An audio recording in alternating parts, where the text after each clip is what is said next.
this is technically the start of the weird Pixar timeline, as the witch apparently is enchanting the original inanimate objects that will become the toys in Toy Story. Ask about Illuminati, since the charting up Ducks.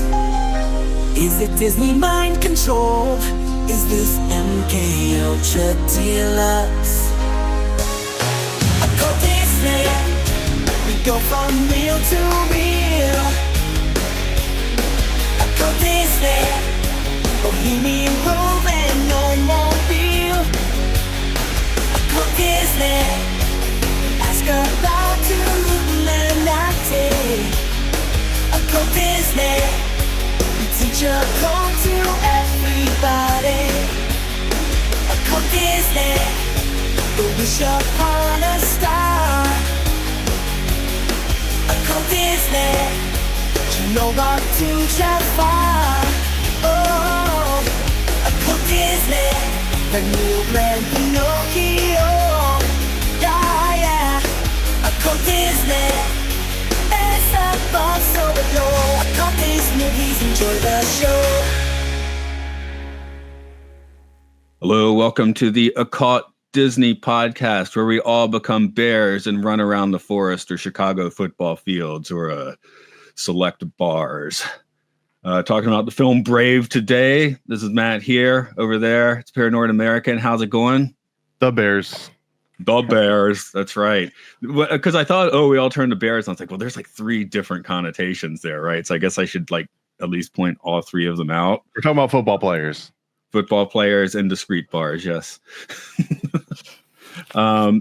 Joining us today is actually the lyricist for our theme song, Past and Future, as we already have another one in the cooker. But it's Scott Atkinson over there. How's it scotting? Greetings, one and all. Hello there. And if you're interested in Scottish Gaelic, bear is Magallan. You name pubs that, don't you? That sounds like a pub name. That's racist, isn't it? It may be. Not as far as I know. Unless it was like 1,500 years ago. But, in the Sean Connery version of the Scottish accent, it is maybe. So. Yes. But one of the reasons I brought you on is because you're my OG conspiracy guy. You and I have ranted on the phones for hours upon endless hours about random crap like moon landings and whatever things you're not supposed to say on YouTube. Things from the sky, all that sort of stuff. Also, we're looking at a movie that has to do with Scotland. We got Scott here, and like you said, you've for some reason been teaching yourself Scottish Gaelic. Yes, and named after the country too. Yeah, my mother could speak Scottish Gaelic. Well, actually, my grandmother could, but my mother was from Scotland. Can you give us the greeting? Let's see. So Fulcha would be welcome, and one more time. Fulcha. Oh, okay. First time it sounded dirty. Martin Va would be good morning, and if you wanted to say like how are you, Kimera Hashiv. Kimera Hau would be the casual version. Okay. I gotta ask, just in general, is this an angry language like German or a whimsical language like Irish? Welsh? Yes, there is a connection with Irish because Scottish Gaelic or Gaelic came from Irish. And it does sound a little bit. I just think like Brave too. Everyone seems to be like fighting. Yeah. Like if you want to say like I love you, howler. Yeah. So what was that? It doesn't have quite the poetic ring of French. Put a little hot too on that. Yeah. But yes, Brave is a first for a few things for Disney or Pixar. It's the first female protagonist in a Pixar. It's the first one directed by a woman, though as I get into the production, it's another one where they did kick her off before they finished the movie and someone else finished it. But maybe because of that, they left her name on as a co-director, and she did win an Academy Award for this movie. So did they replace her with another woman? Nope. Oh, they replaced her with a Pixar ringer, but it was like I don't think they were completely dishappy with the movie, but they weren't completely happy with the movie. So I guess they wanted someone to mansplain the movie a little bit. So Which is, but it was like they kind of wanted to have their cake and eat it too, though. So she does get the Oscar to put on her mantelpiece. So I guess that's cool. But and she is like most of what I did is there. But of course you have a little bit. What's her name again? Brenda Chapman, right? So it's one of those things where you read the quotes and they sound like a little bit, whitewashed, where it's just like you can still read between the lines and tell she's not completely happy about this. Did like Mickey literally has a gun to her back as she's writing it out? Yeah. Yeah, you better make it a little less magical. Do it. I got a gun to your back. Right, something along those lines. I can. Let's see if I can get. Let's see. In October 2010, she was replaced by Mark Andrews after creative disagreements between her and John Lasseter. Knowing a little bit more about John Lasseter, now I'm wondering what Paradise. Creative disagreements might have involved too much hugging or not. Yeah. So that's all. I mean, none of that's like documented. So this is all like reading between the lines. So the production, they kind of, I think it was trouble, but they tried to make it look a little more untroubled so people could, enjoy it sounds like the film. A pet project not to walk away from on one's free will. I mean, it's quite a passion project, I felt. Yeah, it is the first fairy tale for Pixar. Okay, this one is announced in April 2008, so it is once they know Pixar is going to be part of Disney again. So maybe that's why they're going for a little more of a fairy tale thing to, I don't know, make themselves at home at Disney or something. I think it makes sense a little bit. It also puts a lot more in perspective because this almost feels like a requirement that if you're going to join the egregore of Disney, then you have to get on board and do Disney route stuff. So you got to go Grimm fairy tale style the same way that Disney kind of got its start, right? And ironically, Snow White was the first Disney theatrical release, right? And this is the first Pixar joining Disney official release. And this was also originally called Snow White and Red Rose. But that means that Pixar and Disney both get their footing in this like theatrical world with someone named Snow White. They're not the same story, but it's the same name. Yeah, for sure. Have you guys seen this one before? We watched it maybe 2 or 3 times when my daughter was young. So this is what I was getting at. I asked them yesterday if they remembered. Sorry, I'll do my answer before I guess you do your answer. But my wife was just like, "Oh, that one wasn't that good. I remember." Right? She didn't like it that much. I think I like it better than her. My daughter got it. I mean, she was 3 or 4 at the time. She got a little mixed up when I asked. I was like, "It's the one where the mom is a bear, right?" And she remembered going to the planetarium as a kid and getting traumatized by the mother bear story of Ursa Major, where the mother is like killed and becomes a star in the sky. That's where I was bringing up before. Is like, did you guys tie it in? Because the fact that she brought that up and confused the two, I was like, well, that seems like something, right? Callisto, yeah. Yes. So that story. So I was like, before we got on, I was trying to figure out if we had seen like a Japanese version of the story, and I think it was probably the Greek version of the story that the old astrotheology. Yeah. Was there showing. may be a Japanese version. That's something to check out.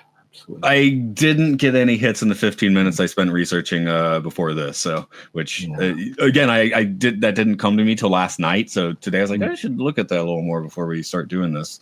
A fun fact too is that if your daughter didn't like the part about the mom being turned into a bear, there's a very similar one. I believe this is where like Athena's owl came from. That the owl originally was like one of her, maidens or consorts or like helpers that gets assaulted by the gods, and then instead of the gods getting in trouble for assaulting her, she has to live in shame and then gets turned into an owl so that she doesn't have to present her like shameful human part. But that's where the owl comes. Like pretty much every animal that comes out of mythology has got a very tragic backstory.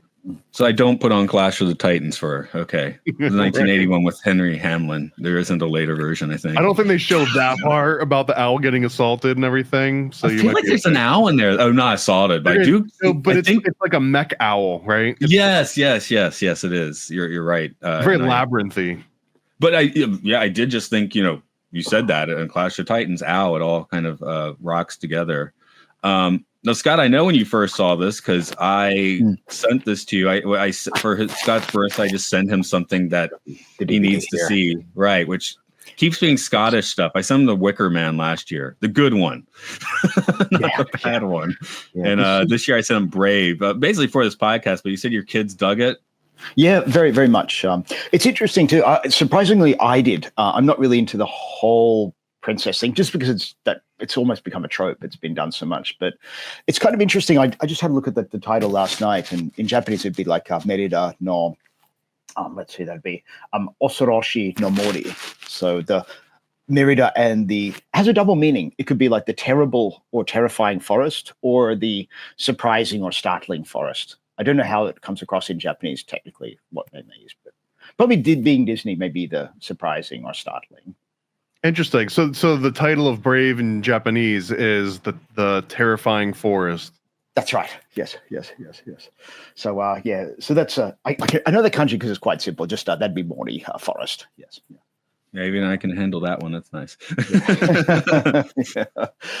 The forest after 17 years here, I've given up on learning kanji. I can read it and use it, but I have my limits. But I'm just happy chatting. Basically, yeah. I've learned I'm very dyslexic when I do try writing kanji, because I'll just do everything backwards. So I'm like, oh, with letters, I didn't have that trouble with. I tried it, so I cannot write kanji to save my life, except for like real simple ones like Yama. I can't screw up Yama. That's an error. There's two ways of speaking it. But yeah.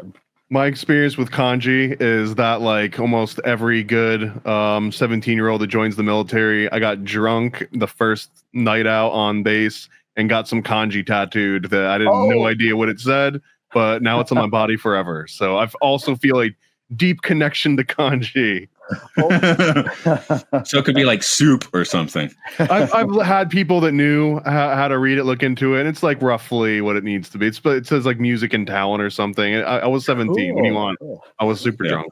And the kanji, that's probably close enough. That's pretty good. No, it could have said anything though, man. Like they could have said anything. The saving grace is that since it was a military, they probably didn't want some angry military guy coming up after they found out, you know. And it's got a great backstory too to it. So I mean, yeah.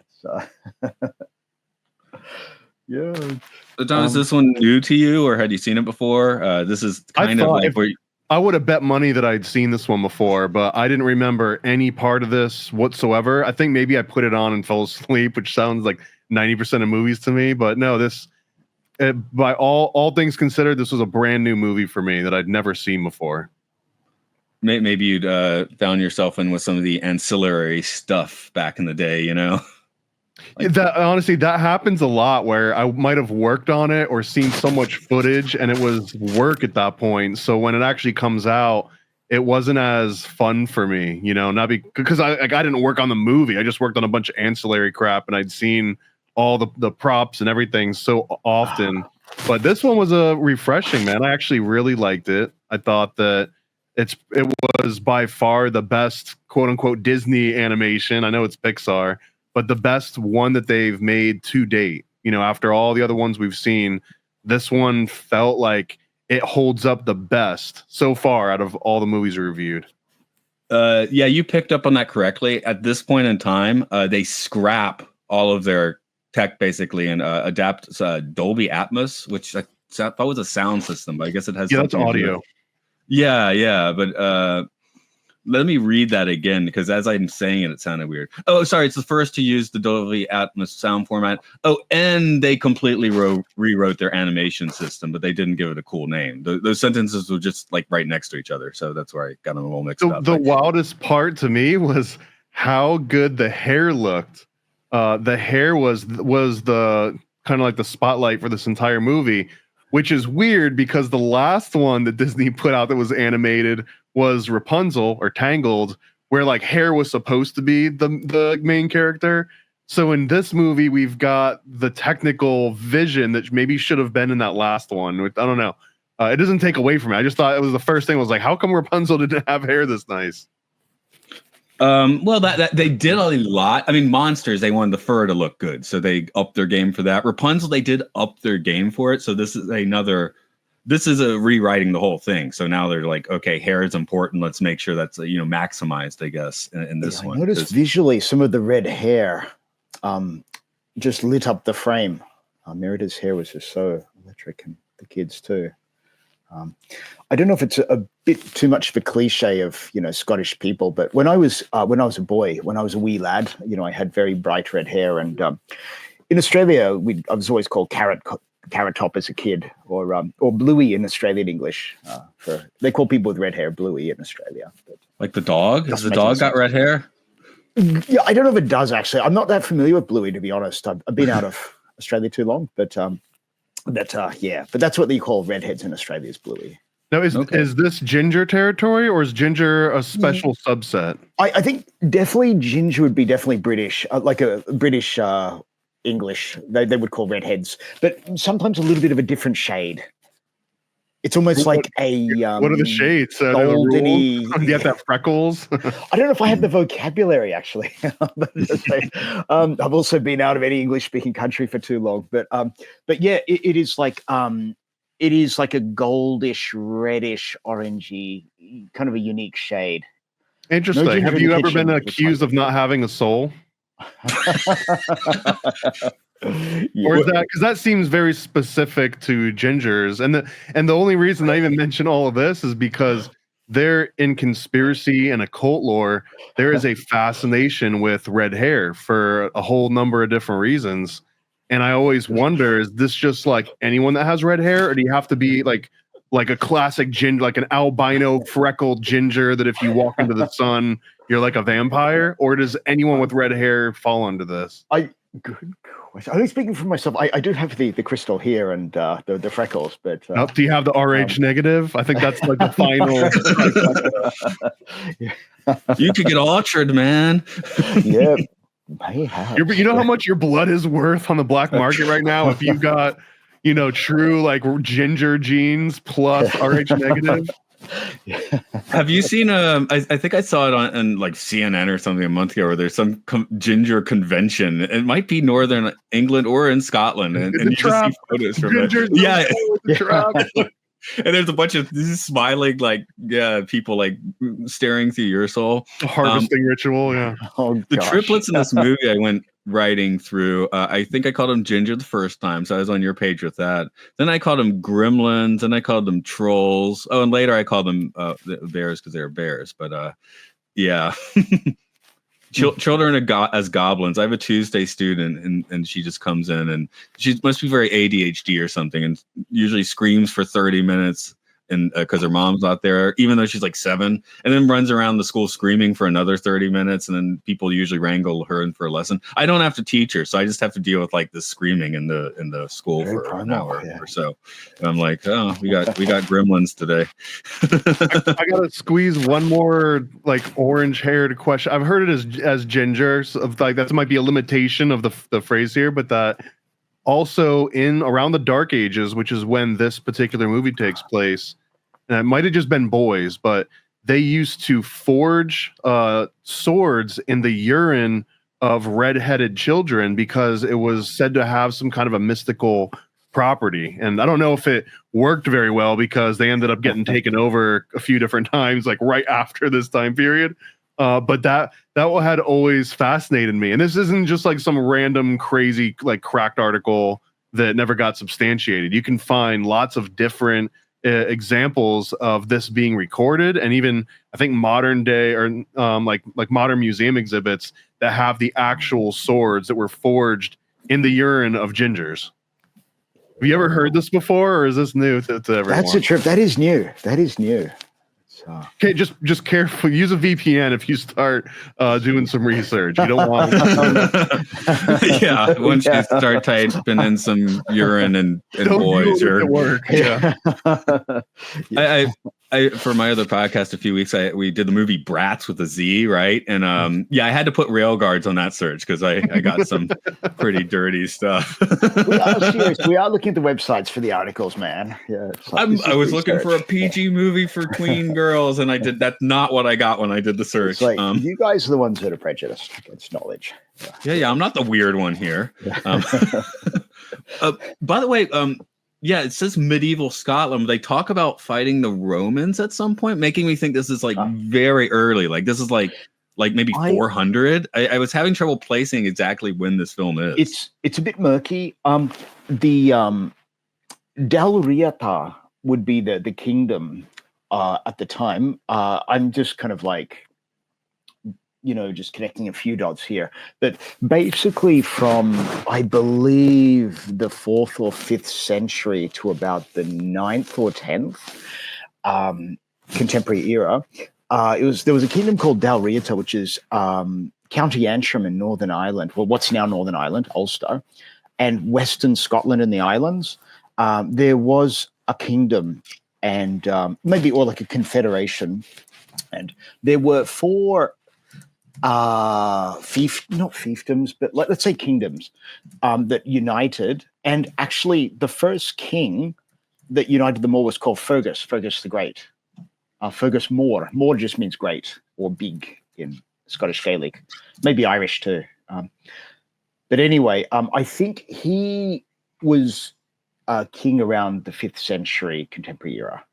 So okay, so that is what I was thinking. I was like, oh, this is like way earlier, because I came into the movie thinking like, oh, 1300, probably because of Braveheart, right? Where I'm just like thinking of that, which has people painted blue, which would be wrong at that point Picts, in time, they would right? be Picts. It's pre-kilt, but post painting your face blue. And actually, we do see a kilt in this, because the one guy like Moons, but they didn't kilt till what, like the 18th century? They didn't. That's right. Because that was when one of the English kings, ironically, wanted to see something like kilts, but they've been outlawed. They were banned. So I want to see all you guys in skirts. That was first order business. That's right. One of the monarchs on his visit up north of the border wanted to see kilts, and I think they suddenly outlawed on the capricious whim of. Anyway, Pixar, for whatever reason, went about making 3 original tartan patterns for 3 of the 4 clans. Dunbrach has been the Walt Disney Company registered that with the Scottish Register, so I guess now it's a real tartan style. It is. Yeah, I checked it last night. Yeah, that's right. Macintosh is close to Macintosh, spelled slightly differently, although once you're not using letters, I guess it doesn't matter. So, but it is kind of weird that they really went into the tartans for this. The company also registered a tartan pattern for the Clan McDuck in 1942. So someone at Disney or generations at Disney is kind of very obsessed with it. And the Scottish know they can monetize their history too. So it's So okay, 16th century onward. This is an important initiation ritual again of Pixar entering the fold officially. So it makes sense at that level that Disney would pull something from out of their archives back in the 40s and then use it in this movie in a way so that it has almost like generational knowledge getting passed on to it. Oh, this is another style from the 40s. They did not reuse it. They created another one for Brave, so they're just like obsessed with it. But it's generational now, because whoever did it in 1942 was not doing it for Brave, so it came up again with different people, which is kind of interesting. Yeah. What I have hanging in the back here, it's actually not a tartan. It was the closest thing I could find to a tartan here in Japan, but actually I got this in Myanmar. It's actually a lungi. It's kind of like a wraparound, but it's got a kind of a tartanish pattern. So the thing I clicked here said the earliest surviving samples of tartan style cloth are from Xinjiang, China. Is that how you say it? The eastern part of China. Eastern Seaboard. Yeah. I've seen it's one of those things where I've seen it written, but I've never really heard it said much. So we've talked a bit. This might be where we stop talking about it. I don't know. Well, Cars 2 will talk about. Actually, while the thought's still fresh, if you like. With tartans, though, the design did have an important function because the warlike nature of the people is very evident. Warlike in a general sense, it's a Disney Pixar movie, but the allusions to war, let's say, in fighting, because tartans were important because during a battle you had family allegiances, like clan allegiances, which is just Kinyug is like your family group. And you need an identifier in a battle. So tartans were your kind of identifiers, which family group, and if you're aligned or not aligned to a different group. So Okay, it describes the Dunbroch clan Dunbroch tartan as being ocean blue for the North Sea, subdued scarlet for bloodshed during the clan wars, deep green for the Scottish Highlands, navy blue for the eventual unity of the four clans, and gray for the Scottish people, which, I mean, I guess that's interesting. I mean, that's what Disney wrote about this thing Yeah, they that doesn't quite designed and come to mind, registered. but yeah, maybe for the weather. Yeah. And Maybe I they got were- a question on the tartan thing. Is a tartan is a visual pattern, right? Or is it like a specific article of like something that you wear, a flag, a banner? Do all those get considered as tartans? They would be identifiers.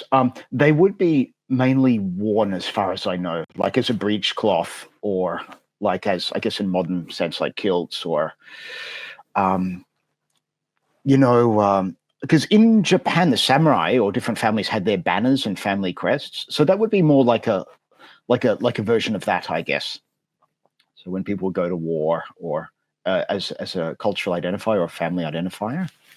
Yeah, I'm in the town of Ueda, and just everywhere you still see the family crest of the family that was in this town back in the day, because it was like the one family that the shogun was never quite able to subdue. So I guess there's still some local pride about that, you know. Is there an American version of that? Because I believe Hope in the South will rise again, maybe. I believe there are. I think for some of the American Scottish families, or maybe people without Scottish families, I'm sure there would be some tartan. I do believe it does come to mind. I just wonder, like, does America enter the battlefield with like a specific thing that's not a national flag to you? I mean, I'm not talking about like the special Delta forces that leave like the spade with like the skull on it or something, but because I'm imagining you see a tartan and like that means maybe problems. If all of a sudden you see a new tartan you haven't seen before, does that mean they're there for warlike purposes? If we're talking within the context of this movie. Well, if you're in San Francisco and you pull out a Confederate battle flag, that's certainly going to make a statement. I mean, that's our version, isn't it? Right? So, good point. I mean, it was very topical. It was on the Georgia flag until the 90s, you know, and I think South Carolina even longer. So it is amazing. Yeah, you go to San Francisco and pull out like the Gadsden flag, like the "Don't tread on me" or something. I guess I can kind of see it that way. Yeah. So that would be the American version, like flags, right? You know, fun with flags. That's a thing. I think in modern times, because I had lived in Scotland actually. I was there back in the 90s, but mid 90s. But I do know some places, and this is an issue with parts of Northern Ireland, Scotland, is sectarianism. So if you do go into some areas with the Irish tricolour or the British, like the English or British Union Jack, you could be, messed with. I kind of like that. Of Glasgow, or, I like that. I like that there's certain areas in the world that you have to have some kind of a cultural awareness. This is the same example of Canadian family goes, to Compton because they've never done their research and they're wearing like Crips or Bloods get up, not on purpose, but they just found like a nice, red sweater or something. I kind of like that there's areas in the world that you can die for just not knowing what the local culture is. No, I remember having a 17-year-old Japanese student once, and he's really into hip hop. He's like, "Yeah, I want to learn English so I can go to America and go to Compton." And I guess you're just going to plan out going to Compton, get on the car, and said, "Hey, my N words," and not edited as I just did, and that's not going to go well, dude. Don't do that. Yeah. Yes. Yeah. But that is he was a very popular rapper that did almost that exact thing and did fairly well for himself. Although I think it's like only one person gets to do it. If all of a sudden like 50 people start doing it, then it becomes a problem. I guess another thing is that here's another American thing in contrast to in Japan. I think we've brought it before. You wear the Ramones t-shirt, you're into the Ramones, right? You wouldn't wear a Ramones t-shirt without being in the Ramones. Whereas in Japan, that's not the case at all. So or Nirvana, usually yeah. They're just like, oh, I like the design and it's $10 for the t-shirt. So they buy it, but they don't know what it is. So we feel like, oh, if I wear this t-shirt, I should I got Pet Sounds here because Pet Sounds is one of my favorite albums, right? Actually, where I work, my company name is the same name as one of our Ramones songs. We probably shouldn't mention which one just in case, just for privacy and all that. But Sometimes I'll mention "Hey ho, let's go" when the school bell rings, but nobody seems to get the joke. But anyway, yeah. Oh, the car Damn young commercial people. song. That's the one that sells minivans now. I'm not even kidding. I was going to say the Vacation song. That's a 40-year-old movie, so I can't use that either. That's still old. I think it's like Dodge Caravans or something using the hey, because it's like kids get in the car and it's like, hey, oh, let's go. Yeah, I think they've even done that in Japan. But yeah, the connection, it's just they don't like style is style, and the visual signifier doesn't strike a response on people like it does in the States. Yeah. There's one writer that said something interesting. He's kind of a Japanophile, and he said, in Japan, sometimes the mask is the reality, which is kind of an interesting thing, which there is a bit of that. I won't say it's all of that, but it's a little bit of that, yeah. Well, yeah, it's like in Japan, it's very good about here is my work self, and that is different than my personal self, which, and so what I do at work, they're like kind of like trying to severance themselves or something without the tech or something. Japan goes surprisingly deep too. It is a fascinating mix. Yeah. Getting back to Brave, though, I do want to note that this is technically the start of the weird Pixar timeline, as the witch apparently is enchanting the original inanimate objects that will become the toys in Toy Story. And Scott, you sent me that screenshot where she's making like a Dodge Caravan or something, right? Actually, I've got it right here. I don't know if it's as good form to show it, but yeah. I've tried before. I took it just last night. We were in the witch's burrow, and there is actually, I believe it's the Pizza Palace or something. She's making. Oh yeah, okay, the Pizza Palace truck. That's right. Not it's a delivery truck for Toy Story. Yeah, that's a really interesting thing to make during. And were you saying something last night? Like you'd also heard something like that's actually Boo from Monsters or something. I read one. I listened to one YouTuber that was saying that. Yeah, it's like a conspiracy. Okay. I got a little backstory on that one, because this one, there's another Easter egg that inside of the witch's like little hut, there's a stone that has Sully carved on it, and the long version of the theory, like shortened, is that Boo is the witch. So Boo goes from the future and then travels back into time, because the witch is able to make these little door portals and clearly can travel through time because she has that little Toy Story truck, right? She can't have a truck unless she can time travel. So the reason she can time travel is because Boo is trying to find Sully, and Boo doesn't necessarily know what Sully is. It kind of looks like a bear. So she goes back all different parts of history, and one of these places she goes where she turns into this witch, and she tries to turn people into bears in an effort to figure out if that's what Sully was, or that's kind of the version of that connection. But this is the reason why Brave starts the Pixar universe, is because it's the earliest moment. This is, like you mentioned before, this is the earliest of the Dark Ages, right after Rome falls and the rest of Europe falls in the Dark Ages. Then we get Brave. So there's nothing that's older than Brave in the Pixar universe. Only things newer, including Monsters Inc., which is, I think, right before Cars. It's in the future, not the farthest future. Wow. Although I guess Pixar has gone back a little more since, because they did The Good Dinosaur. So yeah. No, but much like the Time Lords. Yeah. For the timeline, yeah. People don't include that. Park, though. That one's Jurassic Park / Westworld. Right. Okay. We'll have to get back to that one. That's the one I saw once and forgot everything about. So, and we've watched Dinosaurs since, so that replaced my thoughts. That possibly being the least memorable Pixar movie. Brave it wasn't memorable for my wife, I guess, but I find it to be somewhat memorable. Maybe I like redheads. I don't know. You're in the right country for it. Oh, for this movie, not in reality. Little irony there. Yeah.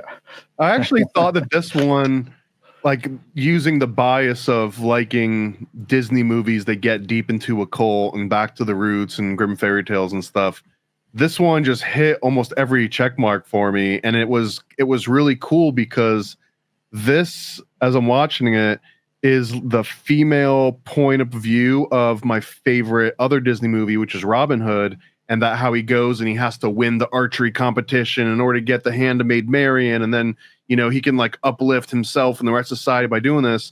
Well, now we get to see it from Maid Marian's point of view, and it's not in that weird Disney inversion girl boss, like let's flip everything on its head. It doesn't do it like that. It feels way more down to earth, and this is such a clear representation of the matriarchal age before it turned into patriarchy and passing everything down to your son automatically. This is like the Golden Bough. This is where foreign strangers all have to come together and prove that they're worthy of not just winning a competition. It's the subtext outside of Disney movies is that whoever wins that competition also has to kill her dad. Like you don't get her hand in marriage unless you can kill her father. And none of those dweebs were going to be killing her father. But it was so cool to see that like very strong matriarchal edge to it, and how she is more qualified to kill her dad and her mom than any of this competition that shows up. And I thought that's such a strange and very powerful story to kind of like tell to kids. Like, hey, by the way, in this weird dynamic and like girls and boys, like sometimes the girl like outqualifies all of the suitors. And now what do you do? Like that was a very real challenge to put in front of a kid of a young age. Like, oh, what if none of my options are good enough? Like that's usually not something that usually the Disney thing is like you pick the best one you can get, or whoever fits into the shoe. That's the one that you get. Of course, young Macintosh, who seems bored and clumsy, but everything he does, he fails upwards. He's like kind of Mr. Magooing it. So, I mean, she splits his arrow, but that's because he shoots first, right? If it had gone the other way, maybe he would have like, and, split the arrow. So Yeah. he has no agency. He's just stumbling through, and, the universe is rewarding him. If this is tarot, he's the fool card. He is the one that stumbles through. And usually the fool is the one that kills the king in that sequence of events in the Golden Bough. So maybe like the real part 2, which I'm sure they don't make, is when he kills her dad. Yeah, well, if Merida was not as capable, maybe that would have been what happened, because she is shown as having agency, where he's just shown as like screwing up and messing up and doing it. Sorry, I did see something here. It said possible sequel, which I think it was dated 2013. So I don't think that's happening. I'm just seeing if it says. Well, I don't think they're going to do what you just said, but I mean, without getting into a rant, I think Disney's phasing out all the redheads. I'll just leave it there. Well, they certainly don't show this movie. I mean, Merida does not get to join the other princesses most of the time, right? They need her for her blood in the Project Monarch Lounge. Is this the only Pixar princess? I think it is. I'm thinking ahead. I don't think there's other Pixar princesses. So that's also interesting that she's kind of left out, and Pixar doesn't do this again. Do they do it? I mean, I would call Inside Out a fairy tale sort of movie, but that's in a very modernist dressing, right? So, yeah, that's crazy. Also, she doesn't sing. This is the first Disney princess that doesn't sing, I think. I was almost relieved of that, actually, when I was watching it, because I do love music, but sometimes it's a little bit too much. I think that's a Pixar thing, though. It's like, oh, we don't do musical numbers, right? I mean, if anything, it's Randy Newman on the soundtrack in the background. This one seems to have like those a bit of Scottish trad, the traditional. Yeah, music. it came. I mean, I know it said they had the London Symphony Orchestra playing and stuff, but I kept thinking about like those, nature stores in the malls, and they had the little wooden kiosk of soothing CDs, and it was like, this sounds kind of like one of those. I think that's why this movie might be worth a second look for anyone that's like, oh, I didn't really find that interesting. Here we've got no dancing and singing animals, no romance subplot, just a bear curse and a girl that's kind of kicking ass. That's the whole movie. And the bear doesn't talk, and the bear's got a human inside for the most part, but the bear doesn't talk either, right? This is a way cooler version of Brother Bear in a way too. Yeah, I can go with that. And Merida's a real archetype too. Like, if people met my sister in Australia, she had very red hair, but guys would not fuck with my sister. Sorry for the language, but oh, you can do that. But yeah, she played rugby, and she if a dude messes with her, they'll definitely know very soon. So yeah, I think this is actually, out of all of the Disney archetypes, among the most healthy of them all. So many of the other ones are so deeply. I mean, then again, she is willing to poison her mom, so I guess leave a little bit of room in there for Jesus. Just gonna say, it's a Disney proxy kind of missing here. She technically kind of loses mom for a while, but mom's still there in a way. Also, it's her fault that happened. So is that a proper proxy? Are we like not really doing that in this movie? That's a good question. I don't know really how to answer that. It's not a full proxy because she's still with her dad. She still has parental and authority figures that surround her throughout the entire course. She never gets kidnapped. She never gets lost. The only time she loses her agency is when her mom takes her bow and throws it in the fire. And that is exactly what happens. Maybe this is a movie that's a warning to all parents. Hey, if you try and stop this Disney proxy that we got going on here, look and see what happens to Marita's mom. Like, you don't want to turn into a bear and then get shot by your husband, do you? Okay, well then capiche. Like, we don't have an understanding.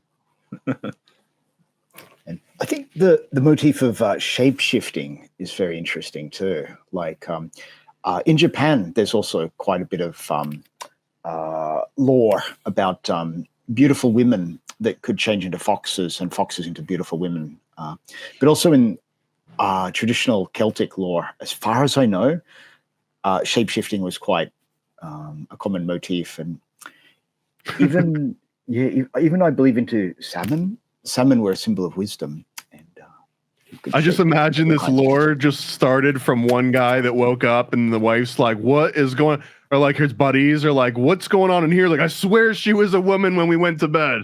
I don't know what happened overnight. Shape these damn shapeshifters. So they keep picking up on me. Well, that's what Zeus was up to all the time, wasn't he? You thought you were banging a god, and now he's a cow. I think it was the other way around. Like, oh, he turned into a cow so that he can bang you as a cow. Oh, something like that. Zeus was kinky, you know.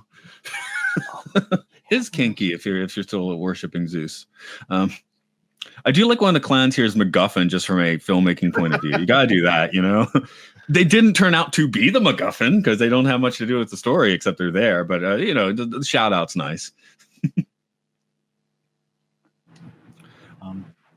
I had thinking also when they have the scene where Merida's mom is talking to the king about what he wants to say, and it has Merida, you know, talking to nobody, but they cut it like they're talking to each other. And I was thinking of the finger puppet scene from What About Bob for some reason, where they have the puppets of the family and are talking to each other that way. Although I guess that is a psychological thing. Like that's how you go about it, you know? Yeah, this is how you're piecing together a conversation that otherwise wouldn't happen. So this is a version of that, a more abstract version. Yeah. A little bit before that, they're also eating their haggis, of course. Scott, have you done the haggis? I have, yeah. Usually that's for special occasions. You know, you'd have that for in Australia growing up. We had like a Burns night. It's like Scotland's national poet was Robbie Burns. So they'd have like I think it was January 25th, so the day before Australia Day, and you'd have your whiskey and your haggis, and someone would recite poetry, mainly formal occasions. You had some Vegemite for that in Australia. Oh, you know, that was for breakfast. Yeah. Yeah. Okay, one more Scottish food I have to ask about. Did you do the deep fried pizza? I haven't had that. My grandmother told me about like deep fried Mars bars, like Snickers bars. That is a Glasgow specialty. Yeah, they do. Yeah. Okay, I thought that was going to be like a euphemism for something really disgusting, but we're just talking about deep fried pizza. Yeah, it is disgusting when you deep fry a pizza. I get that, but I mean, you're something like deep fried Mars bars. That's just every like local fare in all of the United States. Yeah. Well, my buddy from the UK said he had a deep fried pizza. He said the first bite is heaven and every other bite is hell. I can see that. Yeah, that was his explanation on the deep fried pizza. You'd have your skull cracker beer. Like I think it's like Tennant's skull cracker. I forget what percent it was, but yeah. It's, do they deep fry haggis? It's basically in a sheep's stomach. It's kind of like tripe offal with tatties and. Yeah, can we just bread and dip that thing in some oil and call it a day? Yes. That I think usually that would be baked, as far as I know, but in simpler and purer times, I guess. Yeah, before the deep fryer. Yeah. So. I want to get back to the witch a little bit, and I'm just sitting there we've talked about how we've seen more ceremonies in recent movies, right, where they'll do the initiation ceremony. Here, I feel like we're watching her do like pretty step-by-step alchemy stuff. I don't know if they're just showing stuff that looks cool or if there is something to that. Well, the original story that this is based on, which was Snow White and Red Rose, that one definitely feels like it has all sorts of alchemical tales woven into it. It's if there is an alchemical take on it, it's a little bit out of scope for like the Dark Ages, because this would probably be like 300 or 400 years after that some of these like alchemical rules start to kind of develop. But you're not going to find it as much in year 450 in like Scotland, but the unless it's a time traveling boo. Well, yeah, if you're a time traveling, human from the future, and you're going to turn into a car eventually, there's different rules to it.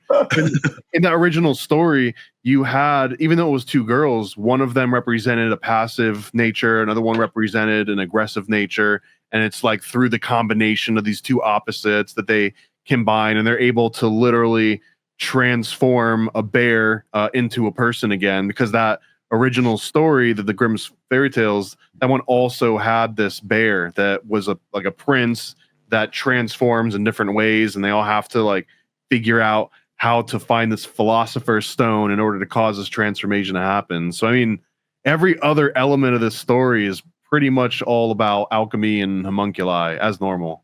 So are we talking, sorry, Snow White and Red Rose, is that like a completely different story than the Snow White we think of? Okay, I'm not familiar with this at all then.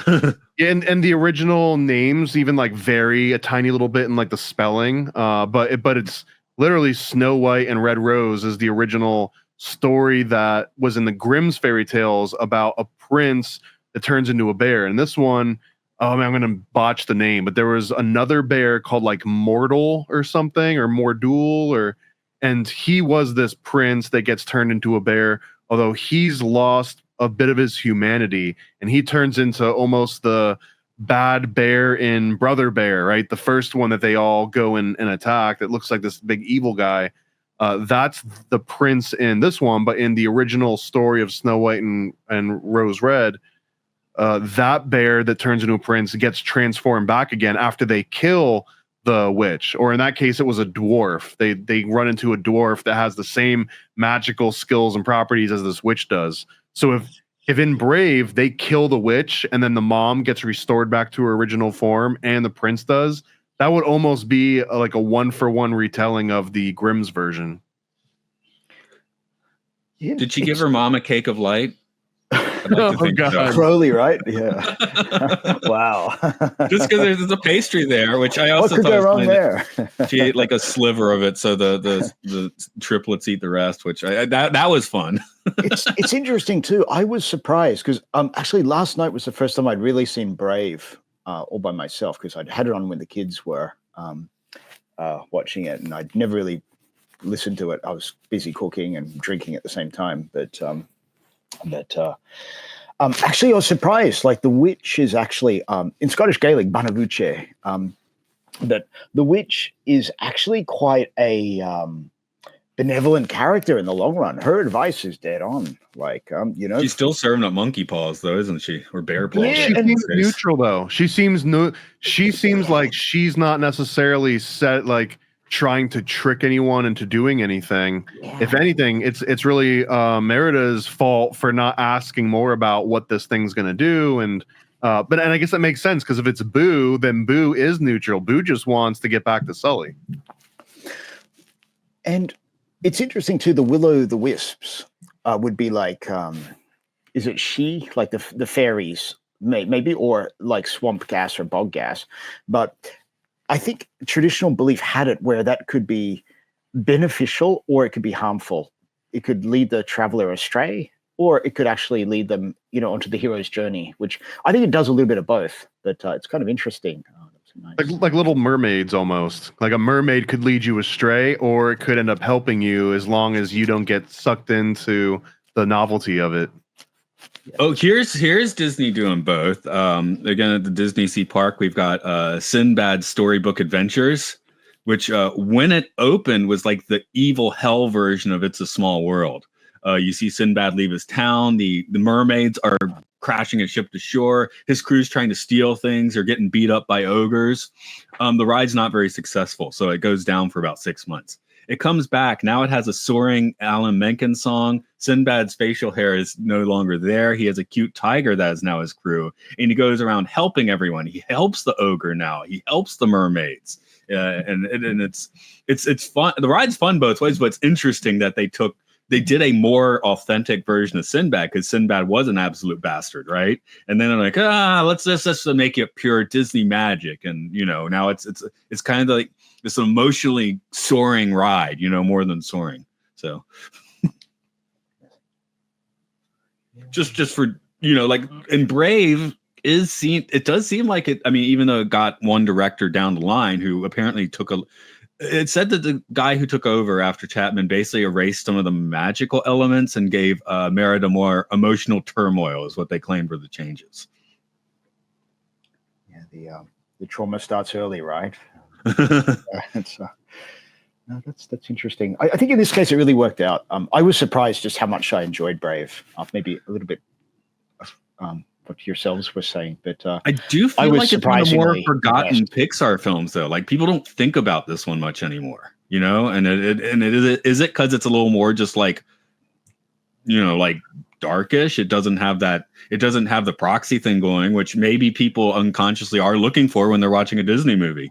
It's part of the formula that makes them all their money. So I think not doing the Disney proxy in a Disney movie is them shooting themselves in the foot. But again, this is the same way that some of Disney's earlier movies, like, he had to put the work in now so that it pays out later. So like initiation rituals are not cheap, right? And initiation ritual is not the end, it's just the beginning. But if you don't do it properly, and you don't get all the results that come after that. The other part of it too is that if they went in and they removed some of that magical feel to it, there is kind of like if you get into like the technical aspects of this, there's like one of these rules that if you're doing something animated in cartoon form or in 3D form, then now you have unlimited budget. And I mean that in a way that if you're trying to shoot an actual real life film and someone's like, I want the entire earth to explode and, like aliens fly out of the middle. Now, all of a sudden, if you have to do that in practical effects or you have to recreate that, that's not possible. But in a 3D world, you can come up with anything. They could have come up with, like a rainbow ice palace or something, which would have been incredible spectacle in order to see.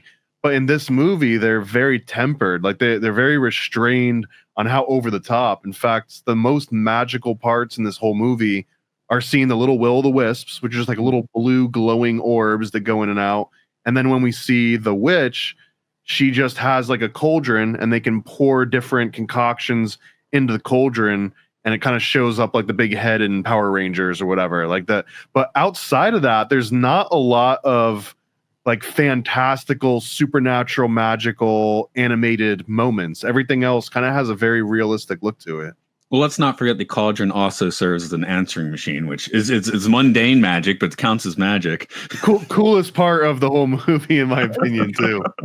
Oh yeah, it was fantastic. But I was like, oh, that's so mundane. It's not magical because you're like, it's an answering machine. But you're like, well, in this case, it is magical, isn't it? I think, one of my kids was talking to me at the same time. I couldn't quite catch all of it, but I think it sounded like on if you press button 4 or something like that, you can get Scottish Gaelic or Gaelic, as they say. Yeah, it was kind of interesting. But wow. And then she just pours them all in and explodes. Well, that's what we're always trying to do. It reminded me a bit of the scene of Hitchhiker's Guide to the Galaxy, the movie form, I think, where I think their ship, the protagonists want to land on the planet Magrathea, and they get like a warning from the planetary hosts that missiles are coming their way. And you have that sort of, it's very visually similar. It's really cool, though. The missiles are your first warning, yes. It's done like a phone call or a phone message. Yep. Other notes. There is a mention to a Wickerman festival in here, which certainly caught my attention as a big fan of that. The 1970 version of that movie. So you always have to put that qualifier on it now, don't you? I missed that. Where was the reference to Wickerman in this movie? That was on, I think the witch said she was going to a Wicker Man festival in Stornoway. Stornoway's an island. Okay, so there was like a Burning Man joke a little bit. Okay. Yep. Yeah. Well, the Wicker Man's a little more sacrificial, right? Because they're going to put a dude in when we burn it, too. It's honestly the same thing. It's the Burning Man ritual is just the Silicon Valley version of the Wicker Man ritual. Yes. Yeah, it's tell you about the people that are putting in there. Sacrificial victims, but also prisoners would be put in that and burned. Yeah, burned alive. Yeah. Who would? Sometimes prisoners of war back in the day, or criminals, or just Well, in the movie though, I'm just going the Wicker Man movie. Aren't they like? And that could just be the movie, but they're just like, oh, you have to come here willingly or something, right?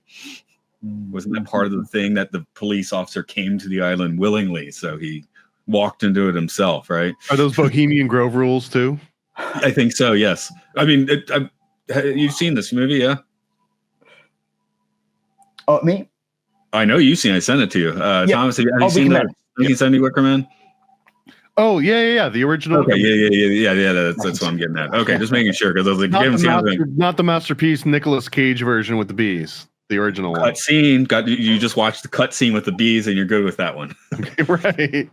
And he does just go around punching women, which is weird to watch. I wrote in here also. Crazy Nicolas Cage, right? But it's crazy. It's crazy in the wrong way. It's not the right like Port of New Orleans, color out space, crazy Nick Cage. You know that's the crazy Nick Cage the correct way. Yeah. Sanity challenged. Yeah. I got the note here. How does a bear eat in the woods? Which apparently is with a tablecloth and a fork and a knife. So I was happy to see that. It's like they visually made the joke, but I had to do it in my head. No one said it on screen, which I appreciated. I assumed that was what I was supposed to be thinking there. I guess we need to talk about stone circles. Those show up a fair amount in here. Yeah, that's Calanesh. I think it's based on one of them. The big one's based on Calanesh, which is on the Western Islands, and that's a very well-known site. Okay, I was wondering because I was like, well, obviously this isn't like dumb Americans were like Stonehenge, and then and obviously it's not Stonehenge because we're in Scotland. So it may be older, but that's what I was thinking. Like I studied archaeology formally, and when parts of this. Like I guess one stone piece fell onto the bear. Sorry, spoiler alert there. But I'm thinking, oh gosh, yeah, that's a bit of a sacrilege there. But, watching things crumble. Okay, so yeah, I'm trying to think of. So you can't watch Indiana Jones movies where Indiana Jones' superpower is visiting a site and then instantly destroying it, right? Even if he doesn't do it himself. Also imperialism. I mean, it's good. It's good trash, but I mean, it's belongs in the museum. Yeah. See, I can't relate to this at all in America because all we've got like the Georgia Guidestones someone blew up, but otherwise every one of the American like huge monuments are really just things that we've desecrated that were even cooler than the thing that we put up instead of it, right? So our way of honoring things is by destroying things. Right, got to build that parking lot. Who cares about a mound, right? Yeah, like Moundville and is it? And I think some of those are still left, right in Missouri and places. A few. It's like 10% or less of those. Yeah, like Serpent Mound or something. Yeah. In Georgia, we had the Etowah mounds. So that I went there a few times, not as a kid, not really knowing what they were. So I know in Australia too, we've been guilty, well, not like not my people, but we've still effed up. I mean, they're not using it anymore. Let's be honest, they're not using it. That ceremonial ground. It's like, we need a football field there instead. Okay, we've got our priorities. Oh, God. I can climb a Uluru if I want. Looks like it's fun to climb. What happens though in 1,000 years after the rapture and everything, and whoever doesn't get taken, and they come across a Walmart parking lot, and they're like, "We need to preserve this. This must be some sort of important, ritual station. So we need to make sure that no one touches this." And it's just like a Walmart parking lot. Because people back then were more spiritual than us now, So it's in archaeology we used to call it AFR. If we'd find any rock we didn't know what it's called, we just call it ceremonial or any fucking rock, which is we really don't know. But ceremonial is what people would call something they had no idea what it was. Right. That's why the pyramids must be ceremonial. What else would they be for?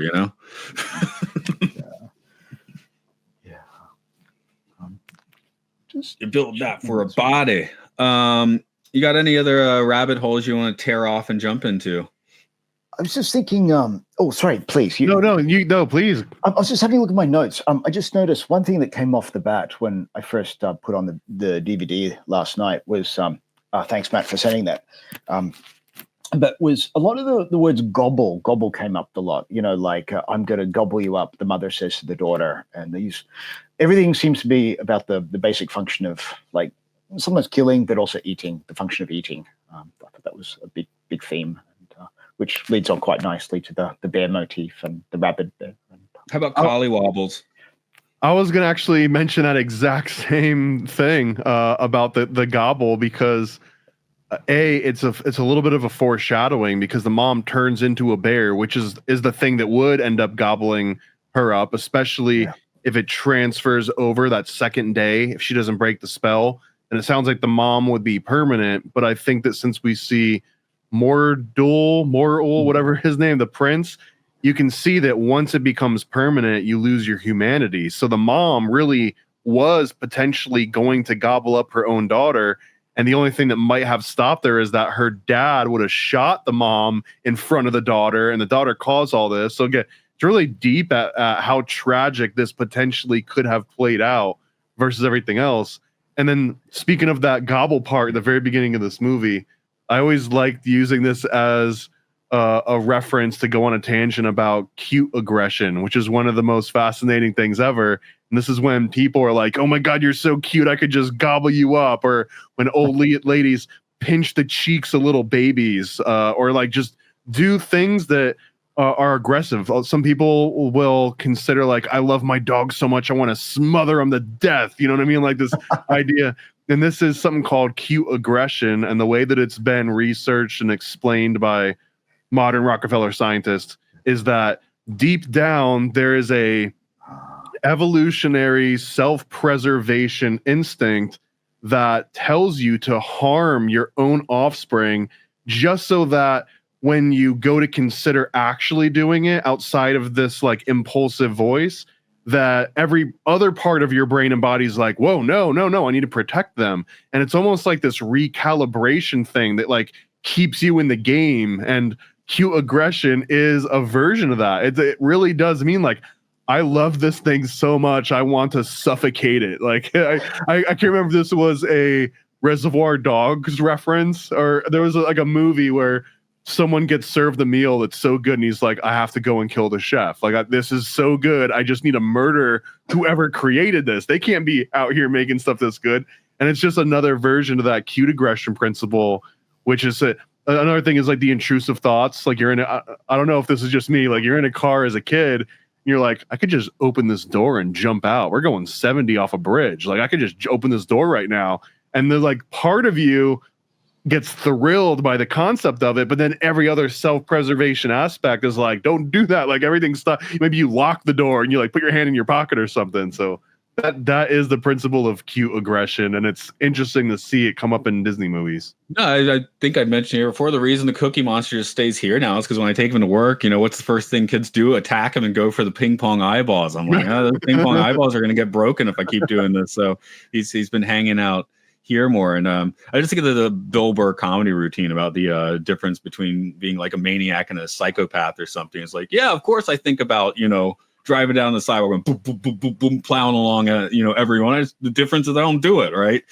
But we got Grand Theft Auto now. Oh, right. We're doing Grand Theft Auto. That's the whole point of the game. You get 5 stars, you need helicopters after you. If a helicopter's not chasing you, you are failing at the game. Name one other game. Name a game where getting more stars is a bad thing. Yeah, more stars. There's none. Every single game that's ever been created, getting more stars is a good thing. Oh, timing games. Sorry, I was thinking when I do timing games, because sometimes the kid that decides he's going to take a minute when it only takes 20 seconds, like I win because I have the biggest number. So then I have to rank it. But no, you're number 6 out of 6. Sorry, dude. And I do it partly to myself because since I'm the grown teacher, I have to do something stupid, so I'll just do something like sprinting like in place almost for a while just to look stupid and make the kids giggle. But then of course another kid has to do it too, so it's that's the thing. If you do it, then the kid does it. You can't get too annoyed with them because you just did it. I was thinking another theme, just going back to the film, was like mending the bond. It's kind of like, like you said too, like with acute aggression. It's like healing that generational trauma, like things that could be really toxic and negative and passed down from generation to generation. I think a lot of power in this movie is actually breaking that cycle, which is... Well, they make it seem like it's going to be a physical thing for so long that it's this tapestry. So once it's mended, everything will be okay. Where it is more of a, emotional / relationship thing, right? Yeah, because actually also with the Scottish setting too, because a lot of the family unit clan violence, like on a community scale, was passed down generation to generation. They're not kidding there. Like there was one, if you're interested, like just a quick bit of potted history. There was a battle called Battle of the North Inch, and it was in the Scottish Highlands. I think it was the 1300s. There was just so much clan violence between these groups, Clan Chatton and I forget the other one. But anyway, they had to square off. They chose 30 of the best men on each side, and with King Robert III of Scotland watching and some others, they would fight down to the last man, and just to sort out this difference, because it had just been going on for so long. It's just perpetual battle royale at them.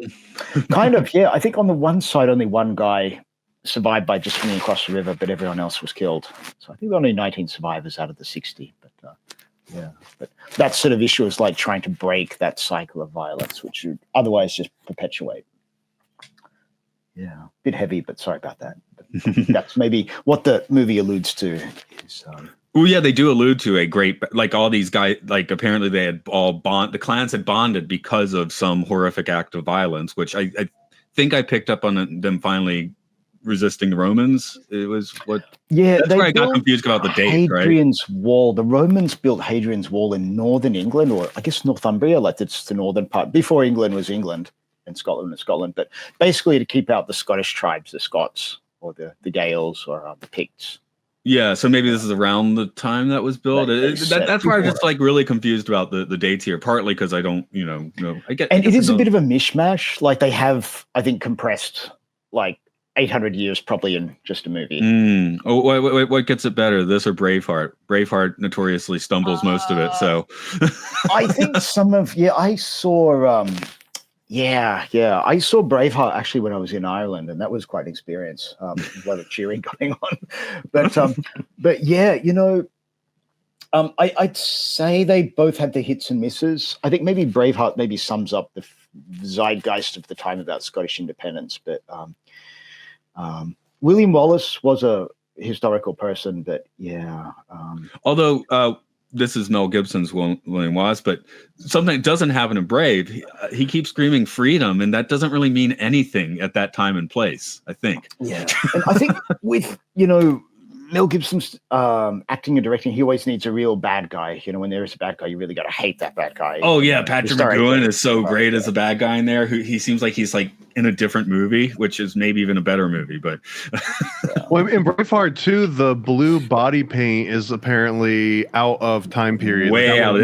So it's okay in Brave, right? It works in Brave. It doesn't work in Braveheart. And not just that, but it wasn't, I guess, from what I understand, it wasn't body paint. It was actually tattoos usually, that someone would get the blue tattoos all over their body, and that this is what like made them obviously a warrior. Like they didn't just like wipe it off. And this, one of the theories on why they were called the Picts was because they had these pictures on their skin. So that's what denoted them. It was like the tattooed ones as like one of the examples of like this Pict.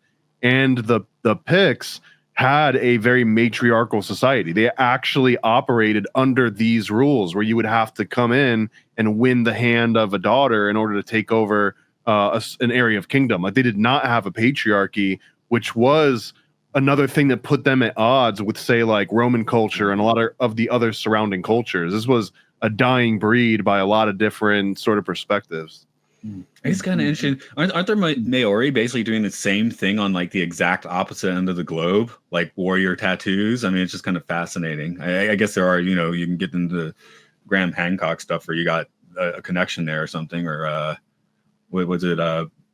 Oh, what is the way northern Stella Bray? That's what I'm thinking of. Yeah.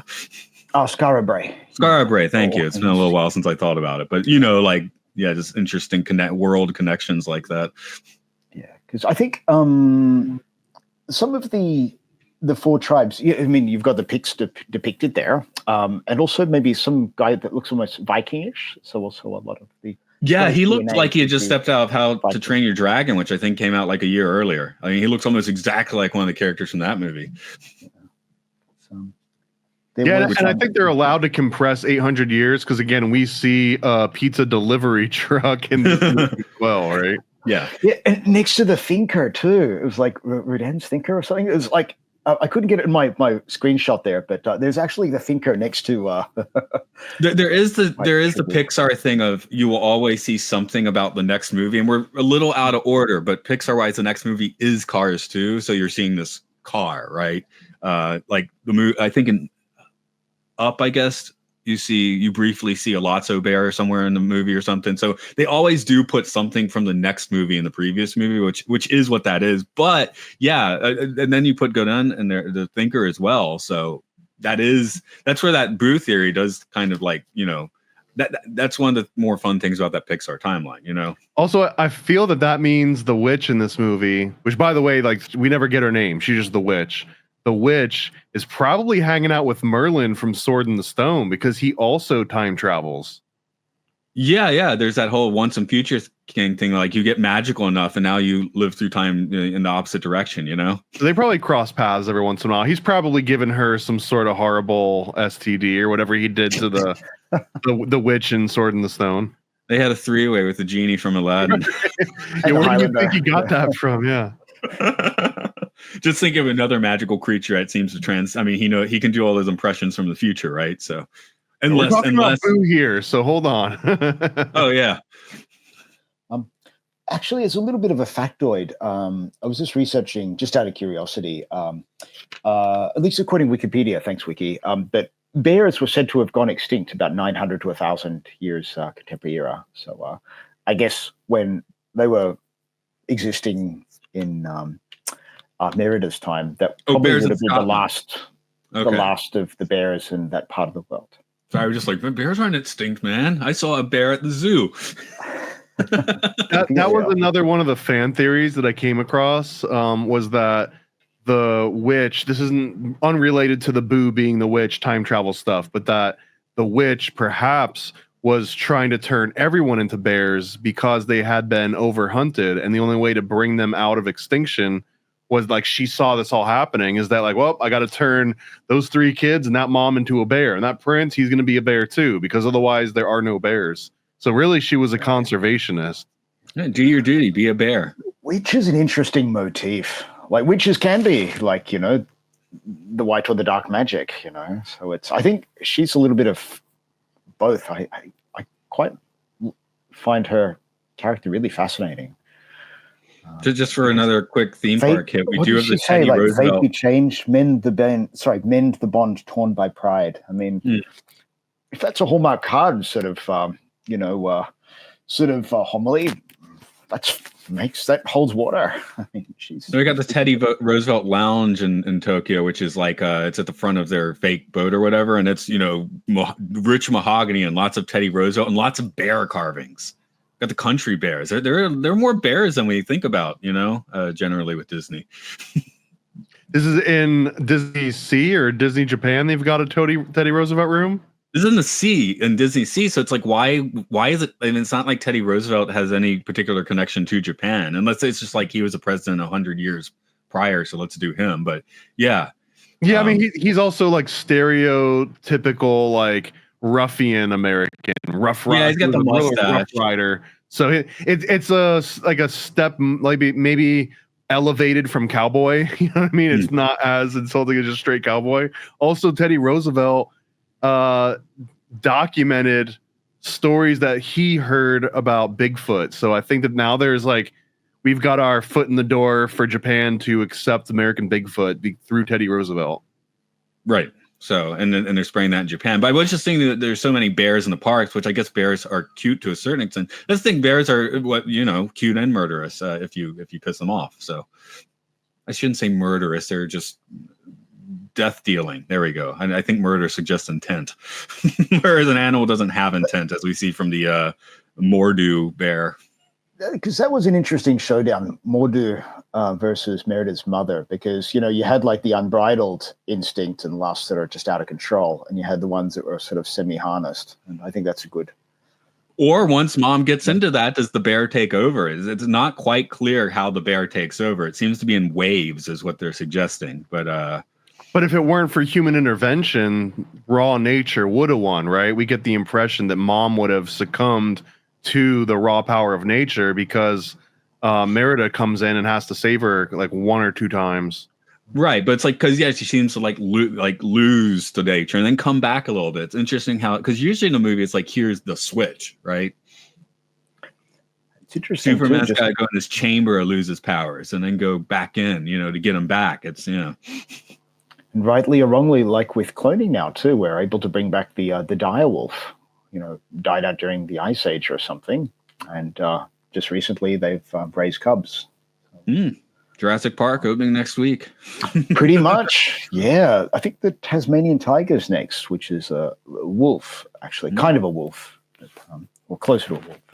You get people's attention when they do the dodo. I just want like a brontosaurus burger. Like I want a true Flintstones meal. Use them as a slide, of course. That looks fun. Is there anything else we want to dive into on Brave?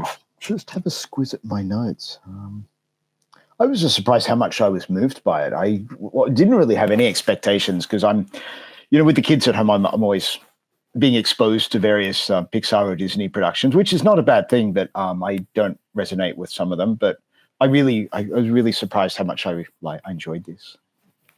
This one has a couple interesting cathartic moments through the movie, which I don't know if this is insidious or deep or what, but it definitely lets a kid go through the motions and emotions of lashing out and rebelling from their parents and getting in trouble for it. And then also the parents' perspective of they feel horrible that they've, again, in this one, she took away her daughter's agency by burning her bow, but the bow was this thing that was very important to her that her dad made for her. Like, this is a big deal. If your mom came in and just threw out your favorite thing that you've been living with for 10 years and it's just in the fire now, and you're like, well, screw you, mom, and I hate you, and I'm running out of here.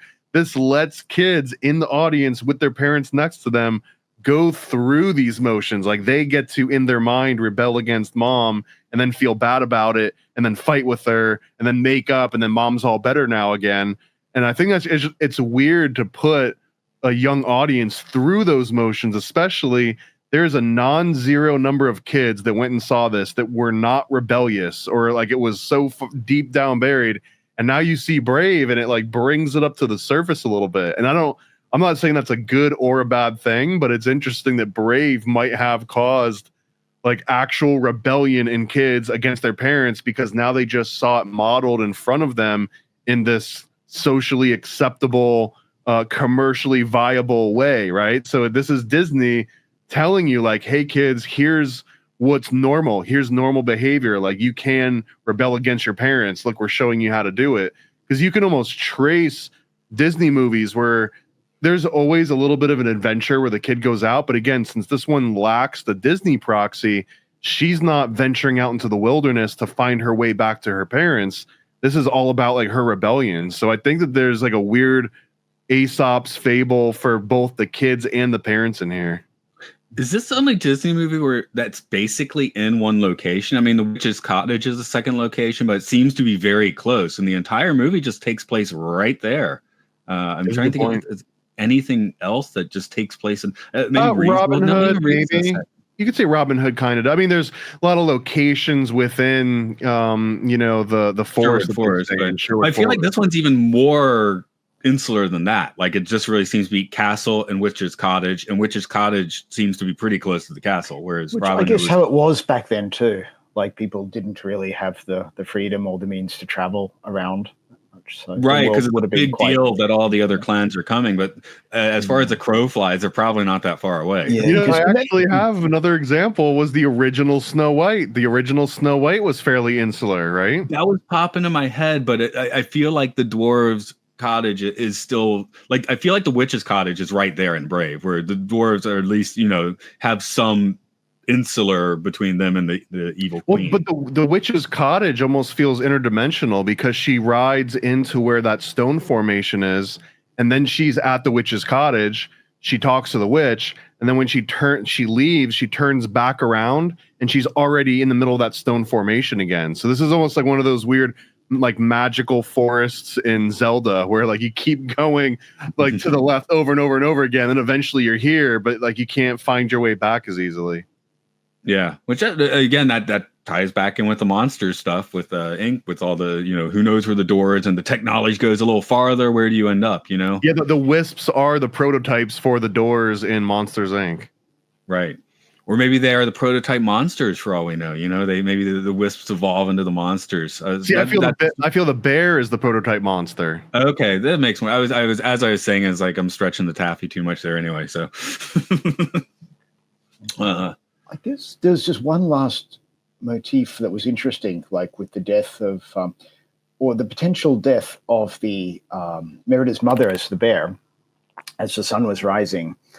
I think and she transforms back into a reborn version of her mother, like an upgrade, if you will. But it's kind of like the theme of death and rebirth, which is also kind of like a Celtic theme too, because they believed in reincarnation. That that was not a foreign concept to them in their worldview. So she also comes. Cycle. Merida's mom comes back and she's got gray hair, and I was wondering, is that like another thing, like a nod to the parents, like, yeah, your kids are going to give you gray hair.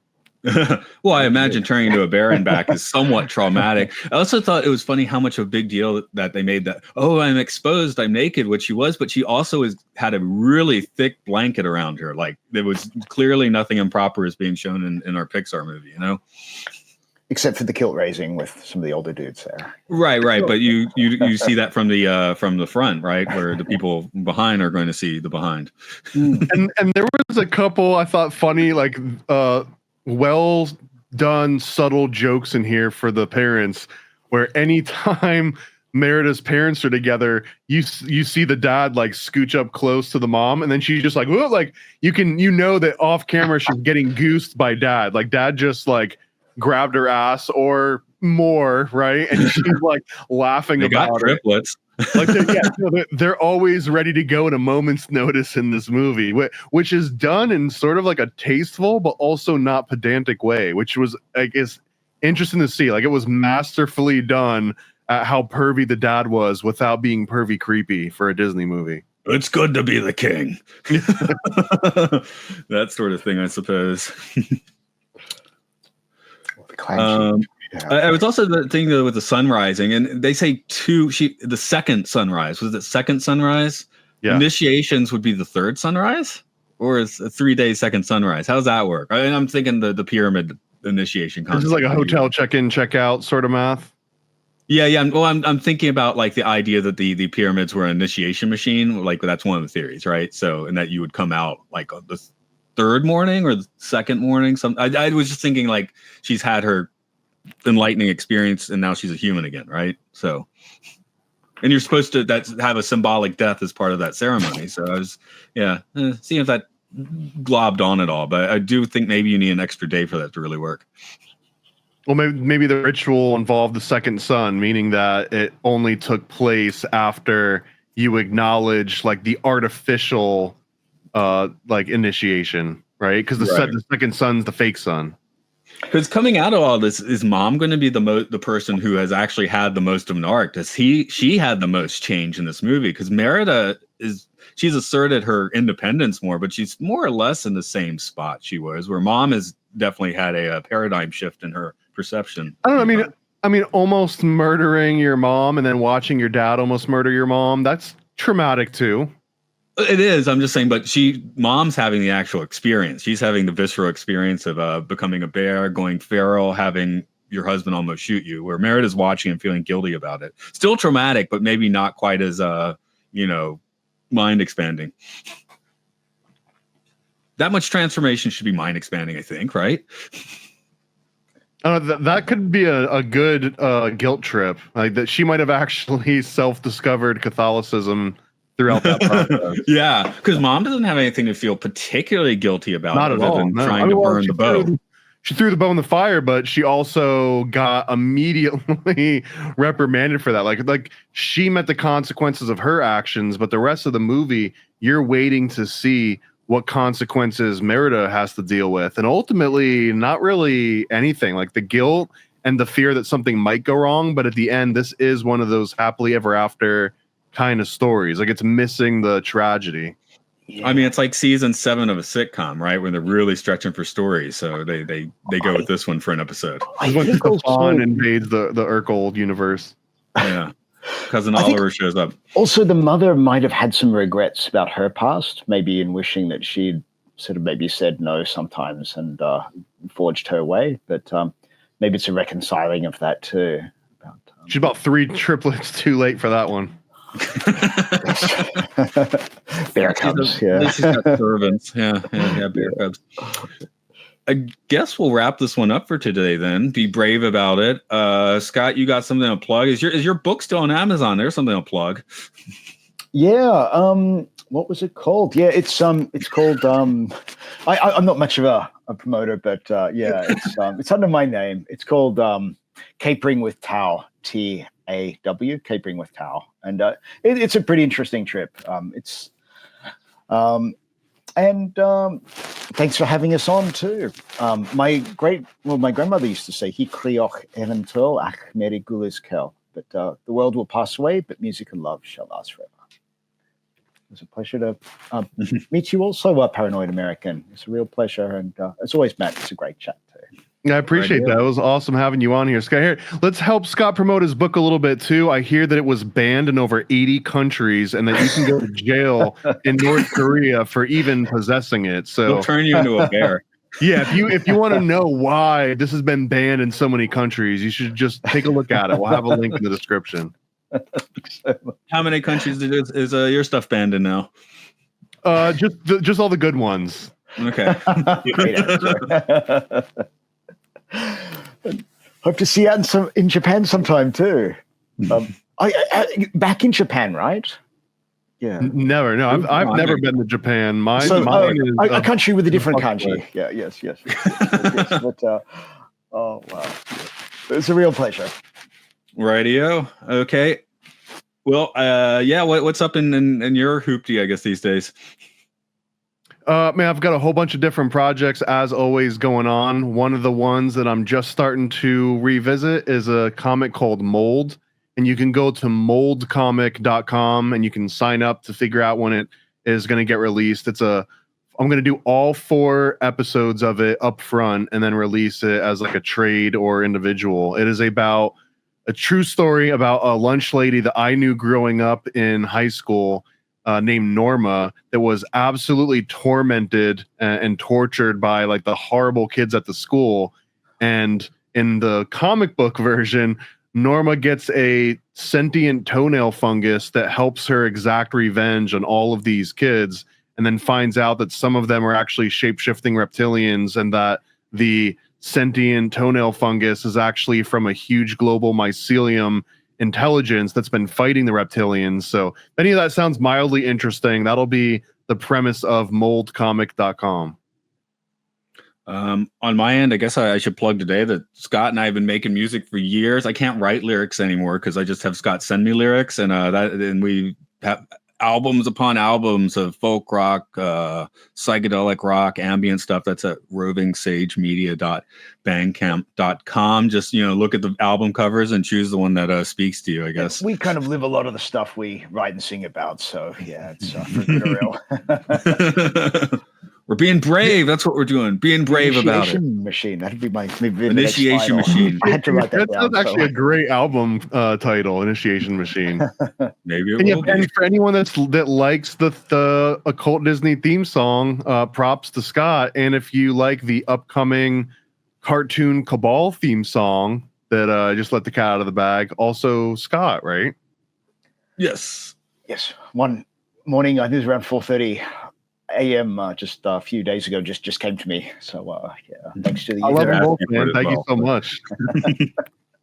Okay. And a real honor to be on too. Just once again, thank you both so much. It was a real pleasure. Well, you know what? Since we bagged out of the cat, I guess we'll just insert track here. And all American stickers, cryptids, cults, and killers.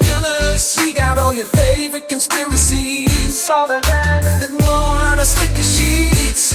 Paranoid American stickers, they'll make you smile and snicker. False flags and secret societies, all of these and more on our sticker sheets. Explore the unique with Paranoid American sticker sheets.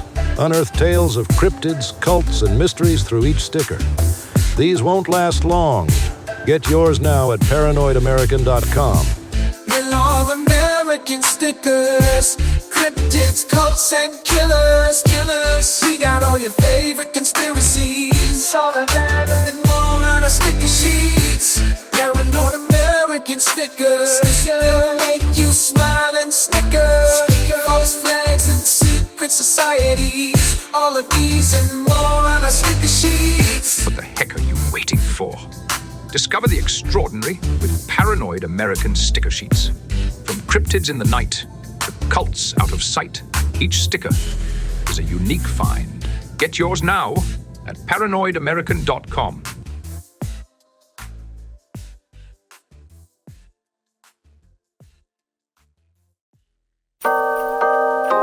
Paranoid. Yo.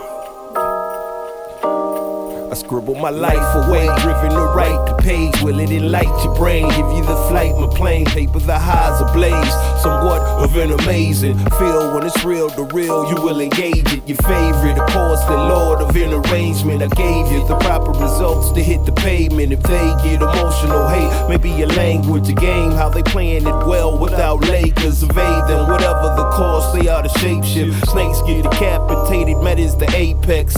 Execution of flame you out, nuclear bomb distributed at war, rather gruesome for eyes to see. Max them out, then I light my trees. Blow it off in the face, you're despising me for what though? Calculated and rather cutthroat. Paranoid American must be all the blunt smoke for real. Lord, give me a day away, vacate. They wait around to hate whatever they say. Man, it's not in the least bit. We get heavy rotate when a beat hits, so thank us, you're welcome. Fuck the niggas for real, you're welcome. They ain't never had a deal, you're welcome. Man, they lacking appeal, you're welcome. Yet they doing it still, you're welcome.